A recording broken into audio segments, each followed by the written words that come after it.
Morning, guys.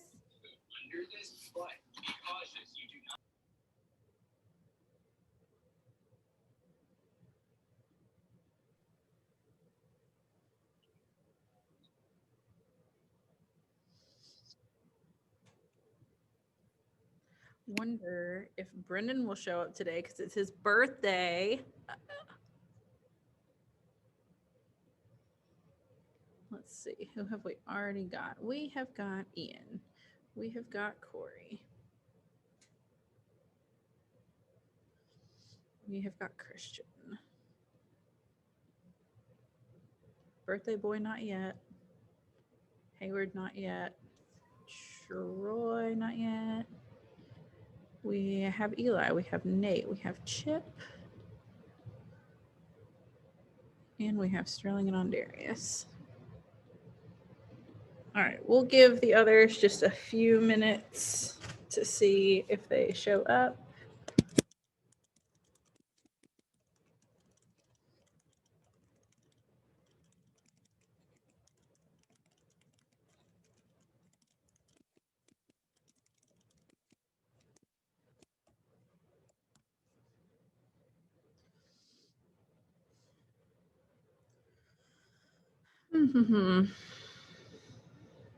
Everybody enjoy their nice long weekend. Yep. I vote for 4-day weekend or 3-day weekends, I guess, if we're not counting Friday, every week. I think it should be a 4-day work week, 3-day weekend. And if I were to run for president, I'd make it happen. Here comes Troy.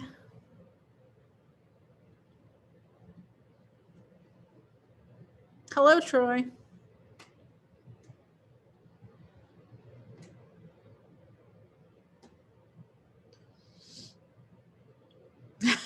So strange. I'm going to be so sad when you guys graduate. Okay, we have no Brendan and we have no Hayward. Skipping school on his birthday. Unacceptable. Okay, folks. Today we're doing a couple things. If you will go to your Canvas, you will see the first thing up here is Frankenstein vocabulary. Yes, next week we will be starting the infamous novel Frankenstein by Mary Shelley. And when we're done, hopefully, we'll be able to watch a film version of it. I mean, I think it went okay watching Jane Eyre. Like, obviously, it's not the greatest method, but it worked. So I think we should be able to make it work. And also, it's the only rated R movie that has been approved. I went to bat for it a couple years ago, and we got approved to watch it. So, but the first thing we're gonna do is some vocabulary, and it is already published, but I'll share my screen with you guys anyway. I'm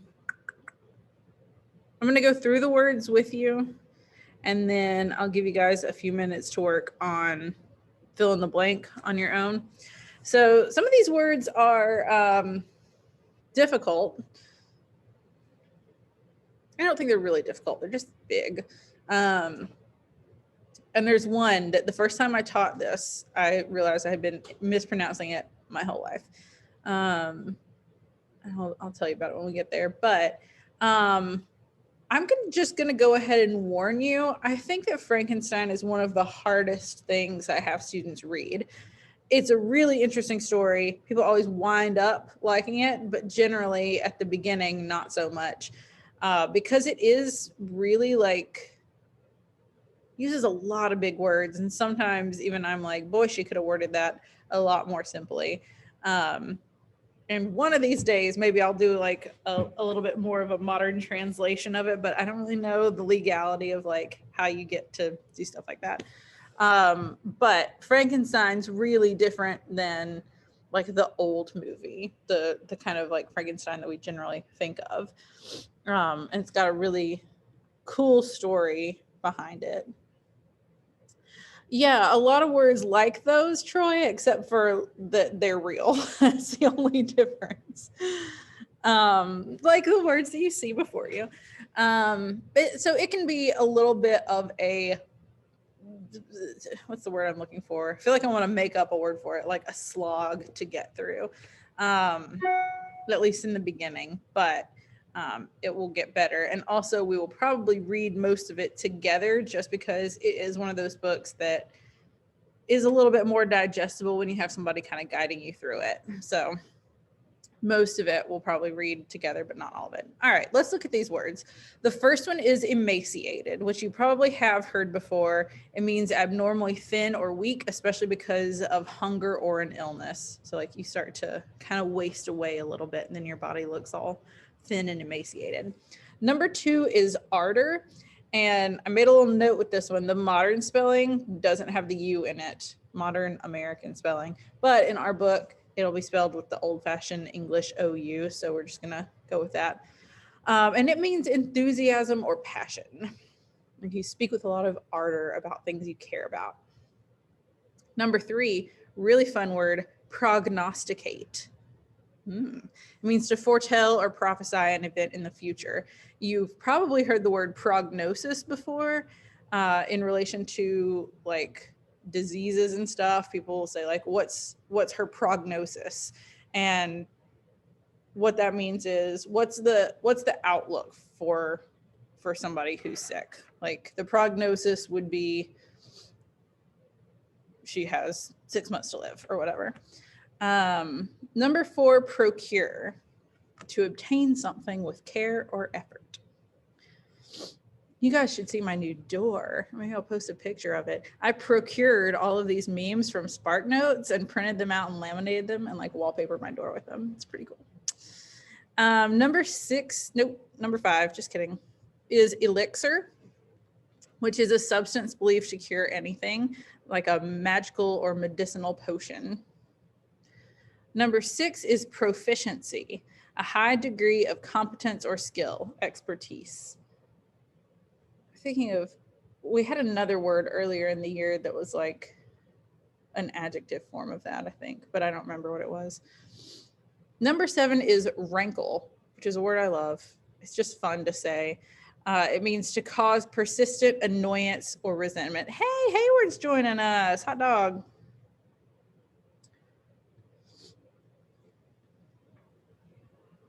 Hayward, we're just going through these new vocab words. I'm going to give you guys a few minutes after I finish going over them to do the fill in the blank together. But we are on number 7. 8 million elixir in Clash of Clans. I don't know what that means, but I'm going to use my context clues. It's probably a video game. And it probably gives you like more health, more life, if I had to guess. Rankle, back to rankle, to cause persistent annoyance or resentment. So like some obnoxious students might rankle me a little bit more than like nice, sweet, good students. Not calling any names though. Number 8 is dogma. It's also the name of a movie, but I never saw it. Troy, sweetest student in here. Okay, if you say so. A principle or set of principles set down by an authority as incontrovertibly true. This is what we believe. This is what everybody should believe. These are the rules, that kind of thing. Number 9 is hallowed, like the Deathly Hallows, which means something made holy, consecrated, greatly revered, or honored. Like generally it does kind of tend to have like a religious connotation, but it does not have to be. Like just if you greatly respect or honor something, you might consider it hallowed.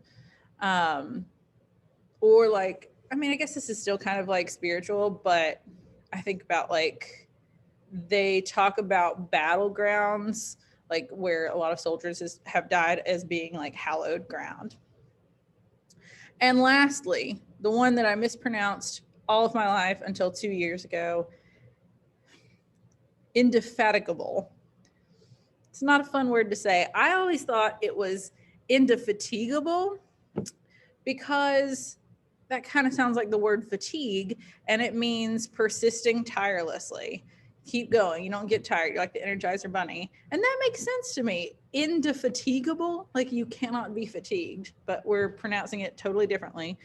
Indefatigable. I didn't know that until the first time I taught this. Wild. Okay, so I'm going to give you guys probably about 10-ish, maybe a little less, minutes to work on these sentences. You'll use each word once. And I did make this an assignment on Canvas, but you don't have to submit it. You don't have to turn it in.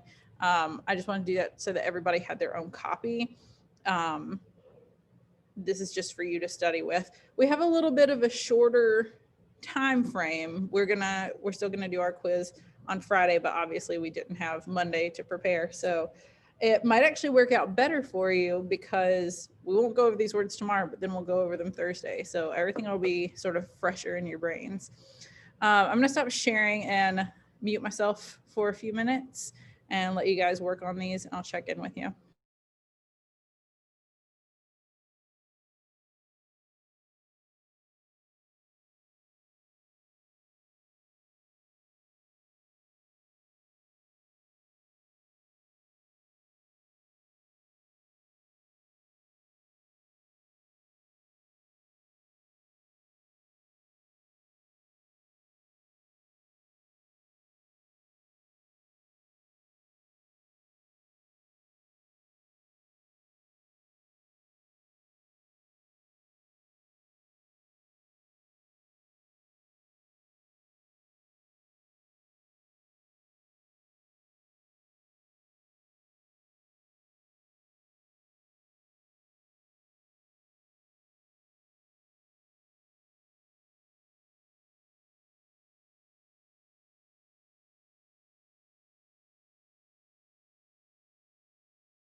Do we need another couple minutes?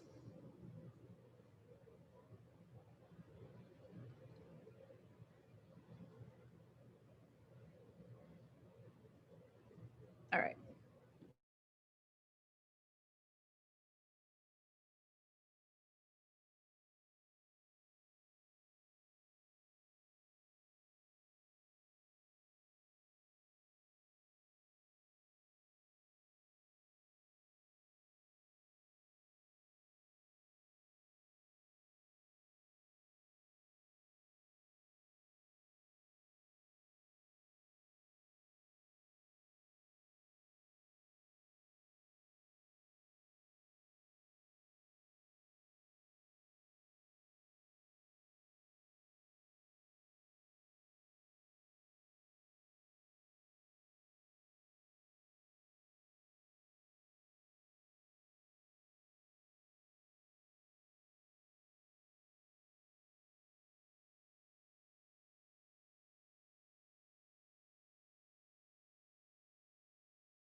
Okay, let's go ahead and go over these. Oh, nice. Got some answers in the chat. Okay, first one. I think my grandmother believed that Robitussin was some sort of magical blank, considering she gave me a heaping spoonful every time I felt the slightest bit ill. Any guesses? All right, got a couple elixir in the chat, and that is absolutely accurate. And true. My grandmother did always try to give us Robitussin. It was ridiculous. Number 2, the best teachers are ones who teach students to think for themselves and ask probing questions rather than to blindly accept every bit of blank that is relayed to them in an academic setting. What do we think? That might be a little tougher.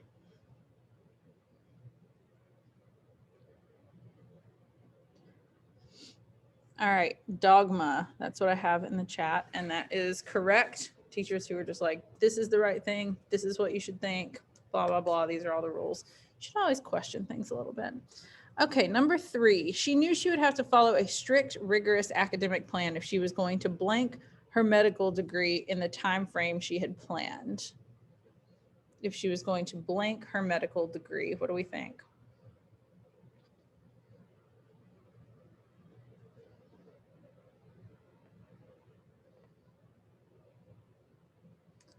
Procure. Yep. And yep, everybody who sent it to me in the chat is correct. Procure.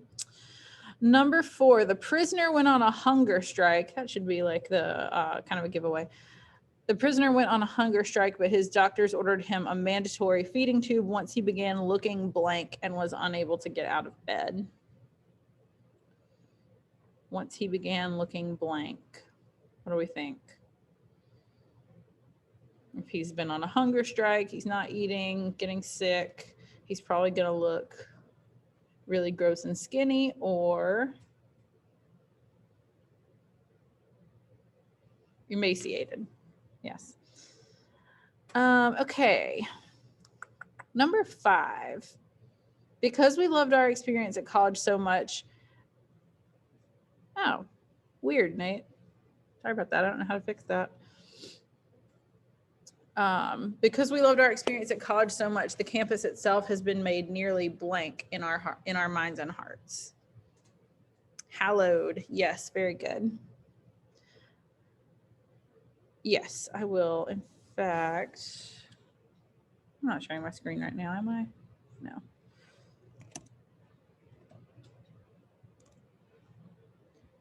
Okay.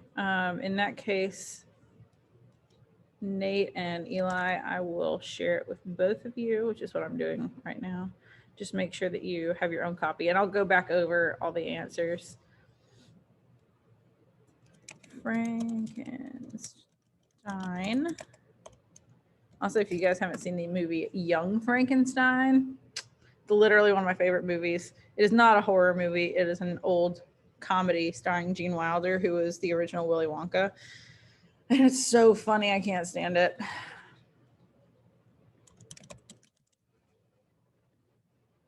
Okay, I just sent that to you guys, Nate and Eli.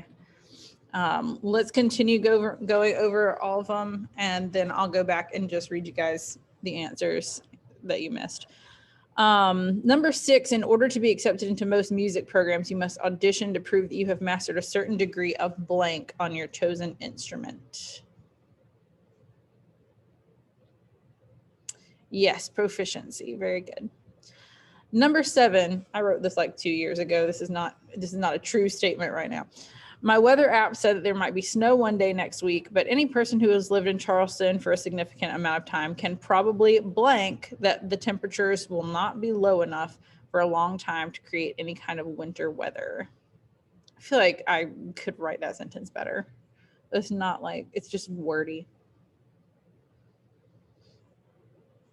Prognosticate. Very good. We can probably see ahead, kind of predict that, and it's not going to snow here. Number 8, while many in the group did not pull their weight, the project was completed on time because of the admirable efforts of a couple of blank workers.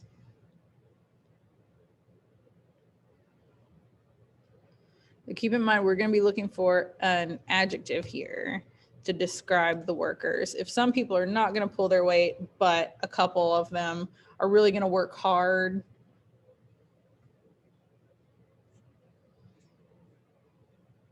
yes, my least favorite word, indefatigable. Thank God I don't ask you guys to like say these out loud. Indefatigable. Yeah, like those few workers just persevered, kept on going, and got the work done. Number 9, though the couple lived peacefully together in a routine that worked well, they no longer felt the romantic blank towards each other that they once had. That one is ardor. Yes, very good. Sad, but yes, accurate. And number 10, I don't know if you guys know anybody like this, but I sure do. The girl posts multiple selfies on Instagram every day with the maximum possible number of hashtags, and her obnoxious online presence tends to blank her friends into unfollowing her. Rankle, yes. Annoying, so annoying. Okay, so let me just run back over these answers. Those of you who have just gotten access to it, make sure that you're writing these down so that you know what to study with. Probably the sentences on the quiz will be either the same or really similar. This is one that I've used in past years, so I'm probably not going to change it. So the first one would be elixir. My grandmother believed that Robitussin was some sort of magical elixir. Number 2, dogma. Oh, here comes Christian back. Ooh. Christian, we lost you for a minute. I'm just going back over the answers because a couple people couldn't access the document. So the first one is elixir. The second one is dogma. Number 3, procure.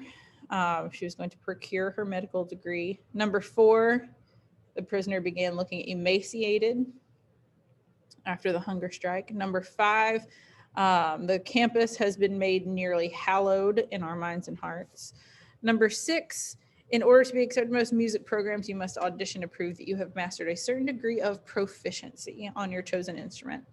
Number 7, we can probably prognosticate that the temperatures will not be low enough to create any kind of winter weather. Number 8, indefatigable. The admirable efforts of a couple of indefatigable workers. If you do say that and you mispronounce it, I certainly won't care because it takes a lot of effort for me to say it right. Number 9, they no longer felt the romantic ardor towards each other that they once had. And number 10, her obnoxious online presence tends to rankle her friends into unfollowing her. So keep those answers handy. Make sure that you can study with those. Like I said, we'll go back over them on Thursday. I have this little string on my shirt that I'm trying to get rid of. Oh, God. Sorry, this is just very distracting to me. There we go. Okay. So if you look at Canvas, the other thing that I published today is it's a keynote called Gothic Conventions. So Frankenstein is one of the biggest examples of Gothic literature.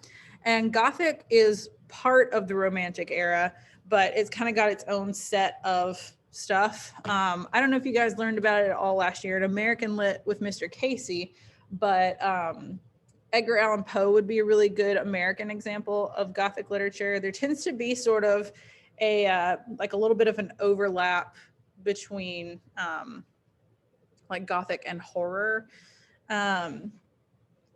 Some elements of Jane Eyre might have been a little bit Gothic, but overall it was just more romantic. However, I think I did mention Jane Eyre was written by Charlotte Bronte, and she had 2 sisters, and they both also wrote books, but one of them was not very famous. She wrote like one book that nobody's ever read.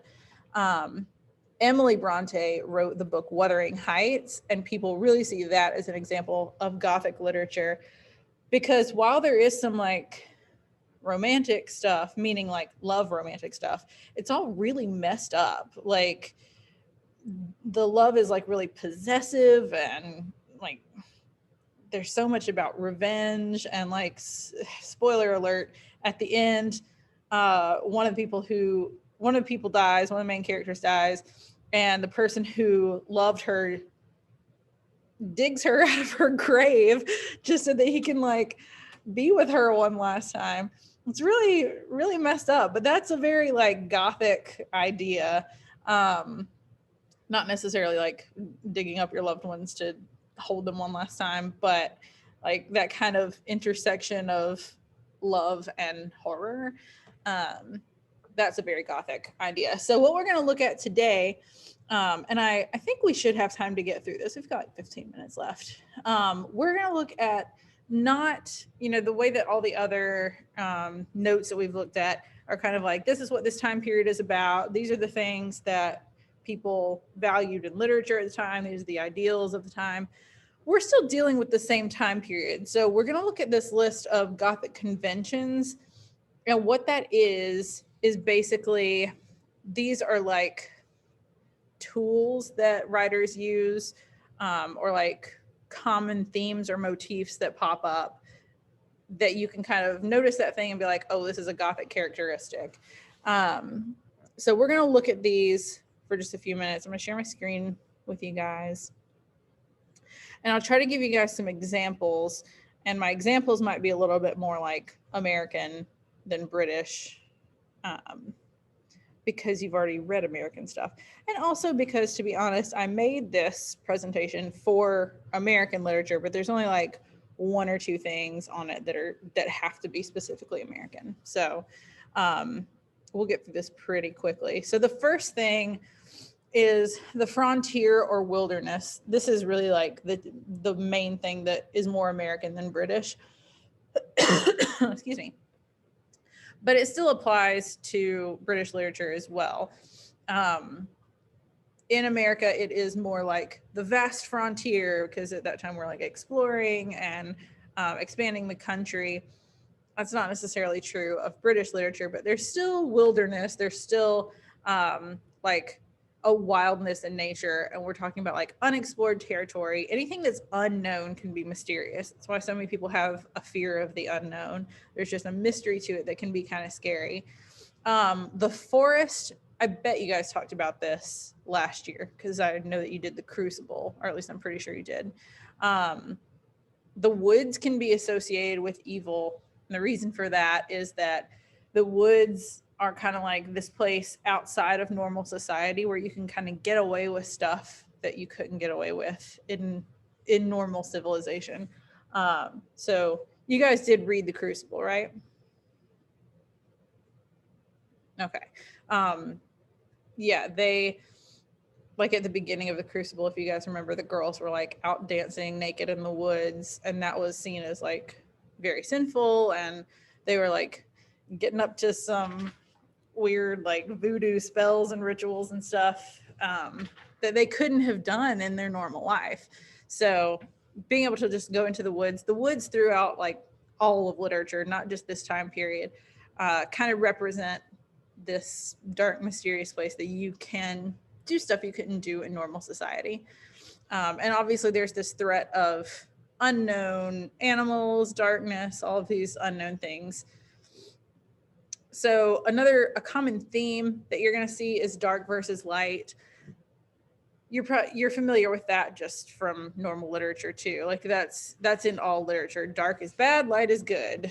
And we can see that as like day versus night, religion versus sin. Oh, Sterling, you never read The Crucible? Oh, God, you missed out. I really like it. I don't know if the rest of you like it that much, but I love it. It's a lot of fun. Sometimes, like, you're right, Troy. This is one of those things that I'm like, I don't necessarily agree with it 100%. In fact, I saw a post about this on Instagram. Trope subversion. Troy, where are you coming up with this? You're on the money today. I like that. I saw a post on Instagram about how like we should do away with dark versus light because it can be hurtful. And like obviously not everything light is good and dark is bad. It's not always true, but it is just kind of one of those common themes. And I think it's because like in the light, things are visible, things are seen, things are transparent. In the darkness, everything's obscured, everything's mysterious. So I think it would be very hard to kind of shake off that trope. But that's a pretty common one. This is a really interesting one, the double or doppelganger. And this is when there's a twin or an alter ego of another character. Sometimes it's not a physical presence. It's not always like an actual person who looks the same. Sometimes it's like a psychic projection that can be caused by unresolved anxiety. So great example of this. If you've never seen the movie Mr. Brooks, starring Kevin Costner, I would highly recommend it. Maybe I shouldn't because it is pretty adult in some points, and it's about a serial killer.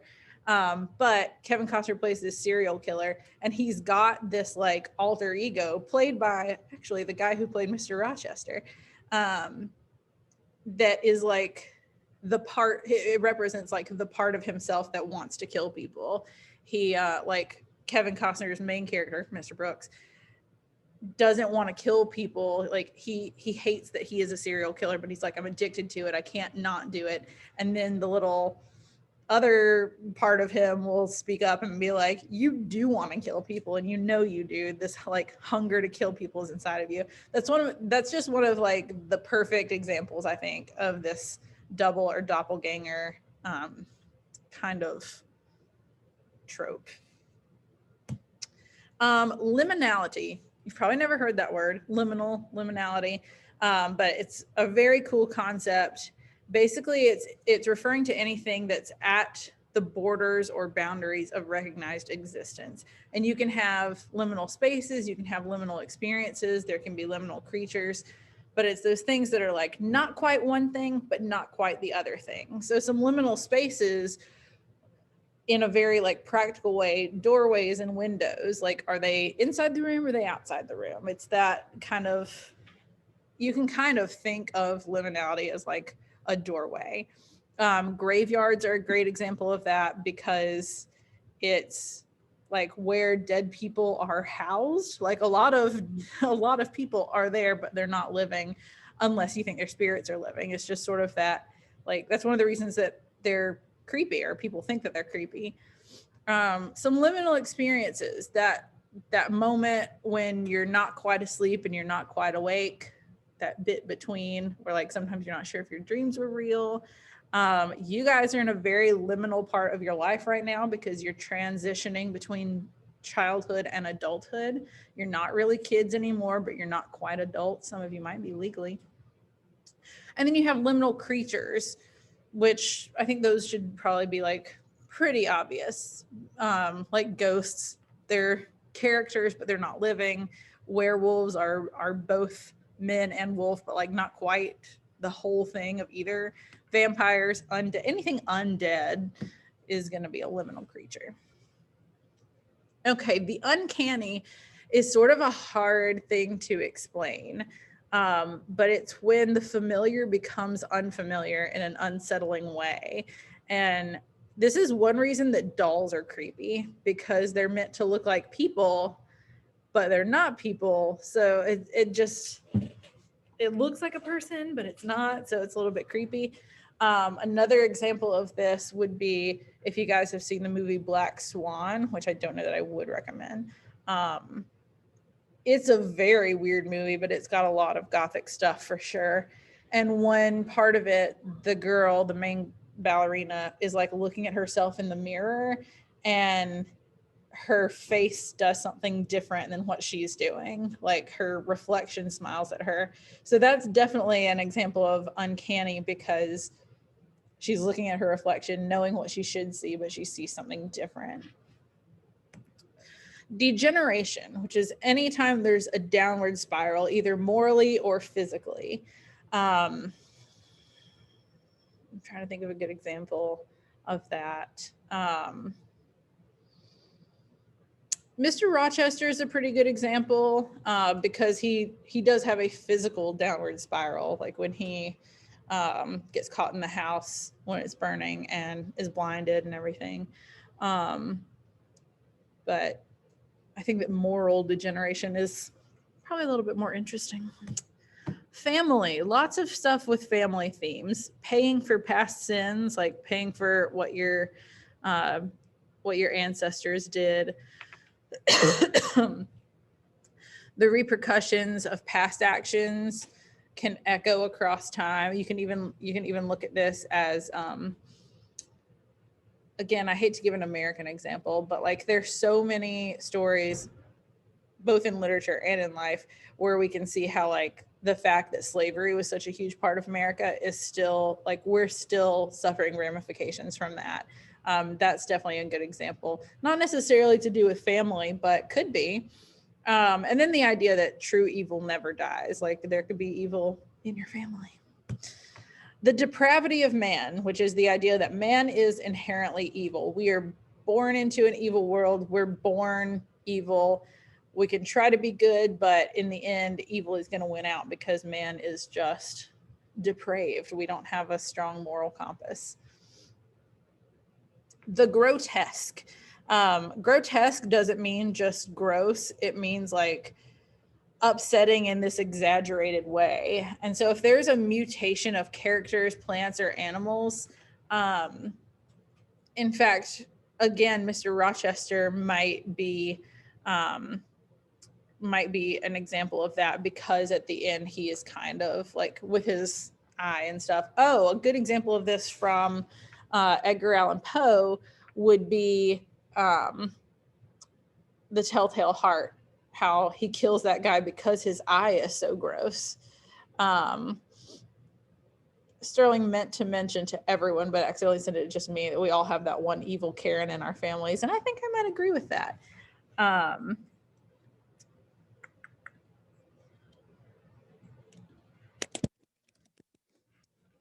So if there's a transformation of normal features or behaviors that are extreme and unusually frightening, there is another story that I haven't ever taught, but what is it called?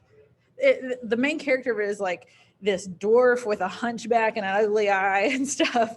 That it's just, he's so exaggerated, like he's got everything physically wrong with him. The Hunchback of Notre Dame, yeah. Dom. The Hunchback of Notre Dame, Dom, would be a good example. And we talked about the Hunchback a little bit when we were doing our romantic notes, because we were talking about like a beautiful soul and an ugly body. So that would be a really good example. I'm actually so curious now what year that was written. That's French literature, which we won't ever deal with. But I bet it's similar. Igor, yes. Which interestingly is not a character in the book of Frankenstein. That's something that Hollywood came up with. But last thing is masks, and masks can be either like a physical actual mask, or it could be like a disguise that you put on, like a different persona that you're wearing as a mask. So sometimes it's veils or other disguises, obviously with the intent of hiding the true self, or to intensify the mystery of a character, to wonder like what's going on behind that.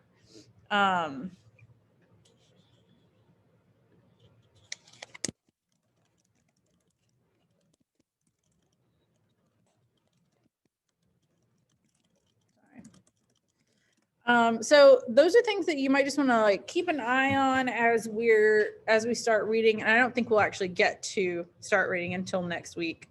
But that's totally fine. It's we've got some fun stuff, in my opinion, to do to lead up into that. But it's one of those things that you might just want to like be aware of as we start reading.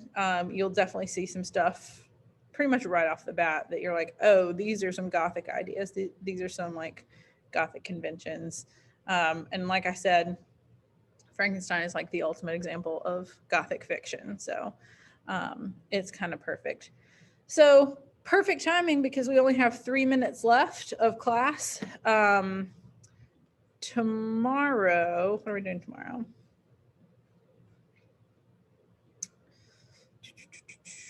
Tomorrow, I think we're going to read a short story with some Gothic elements and talk about that.